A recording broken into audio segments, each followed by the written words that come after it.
السلام علیکم dear students, I hope you all are fine.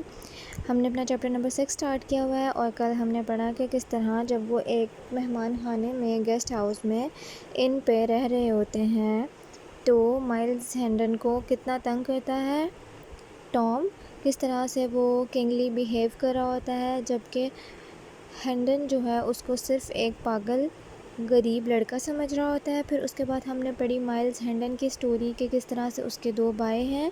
2 بھائی کون کون ہیں؟ اس کا بڑا بھائی اور اس کا چھوٹا بھائی۔ اس کا بڑا بھائی ہف جو کہ اچھا انسان ہے اس کے باپ کی طرح، اس کا چھوٹا بھائی جو کہ بالکل بھی اچھا انسان نہیں ہے، بہت ہی کرول ہے۔ بڑے بھائی کا نام ہے آرتھر اور چھوٹے بھائی کا نام ہے ہف۔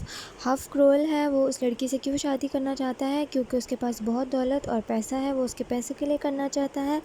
آرتھر کسی اور لڑکی کو پسند کرتا ہے اور وہ چاہتا ہے کہ مائلز ہینڈن کی شادی ان کی کازن سے ہو جائے، جس کی شادی آرتھر سے ہونے والی ہے، یعنی کہ شادی آرتھر سے ہونے والی ہے بڑے بھائی سے، وہ کسی اور کو پسند کرتا ہے اور وہ چاہتا ہے کہ شادی درمیان والے بھائی سے ہو جائے۔ جبکہ چھوٹا بھائی شادی کرنا کیوں چاہتا ہے؟ کیونکہ اس کو پیسے چاہیے، وہ بہت گریڈی پرسن ہے۔ اب سر مائلز ہینڈن ٹام جو ہے اپنی سٹوری سنانے لگا ہے مائلز ہینڈن کو۔ وٹ اے سیڈ سٹوری، بڑی دردناک اور دکھی سٹوری ہے، لڑکے نے کہا جب اس نے مائلز ہینڈن کی سٹوری سنی۔ ٹام نے کہا کہ اب میں تمہیں اپنی سٹوری سناتا ہوں۔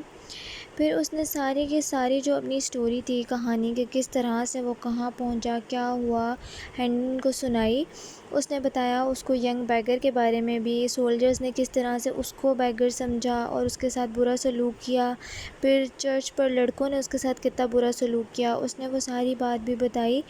اور پھر وکٹ جان کینٹی، یعنی کہ جو بد اخلاق اور برا چالاک جان کینٹی ہے، ٹام کا باپ، اس کے بارے میں بھی بتایا۔ اب ایڈورڈ اپنی سٹوری سنا رہا تھا، لیکن جو ہینڈن ہے وہ اس کو ابھی تک ٹام کی طرح ہی سمجھ رہا تھا، ٹام ہی سمجھ رہا تھا۔ اب اسے بتایا اس نے کہ کس طرح سے اس نے اپنا نام گنوا دیا، لاسٹ کر دیا، ایک امپوسٹر جو ہے، جھوٹا انسان اس کی جگہ پر اس کا نام لے کر بیٹھا ہوا ہے اور اس کو وہ کراؤن کر دیں گے، بادشاہ بنا دیں گے، انلیس کہ وہ جو ہے ایڈورڈ ہمسیلف اس کو روک سکے۔ پور میڈ چائلڈ، ہینڈن نے دل میں سوچا کہ کیا بیچارہ غریب پاگل بچہ۔ You have saved my life, Edward نے کہا کہ تم نے میری زندگی بچائی ہے، تو وٹ وڈ یو لائک، کیا پسند کرو گے تم؟ آئی ایم دا کنگ، میں بادشاہ ہوں، اینڈ مائی کمانڈ از لا، اور میرا حکم جو ہے قانون بن جاتا ہے۔ آسک مائلز ہینڈن، پوچھو مائلز ہینڈن، بولو تم کیا چاہتے ہو، تمہیں کیا چاہیے، تمہاری ہر خواہش جو ہے وہ پوری کی جائے گی۔ ہم لیسن تھوڑا سلو لے کے چل رہے ہیں کیونکہ بہت سارے بچوں کی نوٹ بکس اور بکس میرے پاس ہیں، تو آپ کو سولو کرنے میں تھوڑی سی مشکل ہوگی۔ جن بچوں نے اپنے نوٹ بکس پہ ایکسرسائزز سولو نہیں کی اور بکس پہ بھی کر کے نہیں دی، تو ان کی بکس پر، نوٹ بکس پر میں نے انکمپلیٹ لکھا ہے۔ کائنڈلی آپ لوگ یا بکس پرووائڈ کریں یا نوٹ بکس پرووائڈ کریں، کیونکہ آپ لوگ نوٹ بکس پہ نہیں لکھنا چاہ رہے، آپ لوگوں کی پریفرنس نہیں ہے۔ مجھے بہت ساری کمپلینس آئی ہیں، ایز سچ وہ آپ کی پریکٹس کے لیے ہے، تاکہ آپ کی رائٹنگ ہو، آپ کے ہاتھ سے ایک چیز گزرے، اچھا ہوتا ہے۔ اگر آپ لوگ نہیں کرنا چاہتے، آپ لوگ جیسے آسانی ہو آپ لوگوں کی، لیکن ابھی جیسے ہم لوگ چیپٹر نمبر 6 پڑھے ہیں، اس کی ایکسرسائز بہت شارٹ ہے، ٹرو فال صرف پٹ کرنے ہیں، آپ یہ ادھر ہی سولو کر سکتے ہیں، آپ ادھر ہی سولو کریں گے، آپ چیپٹر خود سے کمپلیٹ کر کے سولو کر لیں۔ ہم سلو چیپٹر کو لے کے چلیں گے اور پھر ختم ہوتے ساتھ ہی ابھی پہلے پچھلا جو اگر کوئی چیپٹر کا کوئی پارٹ رہتا ہوگا ہم وہ کمپلیٹ کریں گے چیپٹر نمبر 5 کا، پھر ہم 6 کے جو ایکسرسائز ہے وہ سیکوینس سے لے کے چلیں گے۔